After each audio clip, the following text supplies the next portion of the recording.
રઘુવંશી સમાજના અને ભાજપ અગ્રણી એવા વિનુભાઈ કટારિયાનું હૃદયરોગના હુમલાથી નિધન થયું છે। રાષ્ટ્રવાદી વિચારધારા ધરાવતા વિનુભાઈ કટારિયા ભાજપ સંગઠનમાં વિવિધ પદ પર જવાબદારીઓ વહન કરેલ છે। તેઓ 1990માં રામ જન્મભૂમિ આંદોલન સમયે ચર્ચામાં આવ્યા હતા। ત્યારે લાલકૃષ્ણ અડવાણીની બિહાર ખાતેથી ધરપકડ થઈ હતી। આ ધરપકડના સમગ્ર દેશમાં ઘેરા પ્રત્યાઘાત પડ્યા।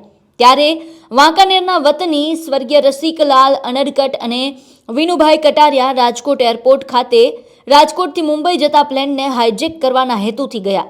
બંનેએ ભગવા ધારણ કરી પ્લેનમાં બેસી જય શ્રી રામના બુલંદ નારા તેમજ રામધૂન કરી રાજકોટ એરપોર્ટથી પ્લેન નહીં ઉપડે તેવા સૂત્રોચ્ચાર કર્યા અને ત્યારબાદ પોલીસ દ્વારા આ બંનેની ધરપકડ કરાઈ હતી। એ સમયે પોલીસ દ્વારા બંનેની ધરપકડ તેમજ વિમાનની આડે સૂઈ ગયેલા તે તસવીર નેશનલ મીડિયામાં પણ છવાઈ હતી।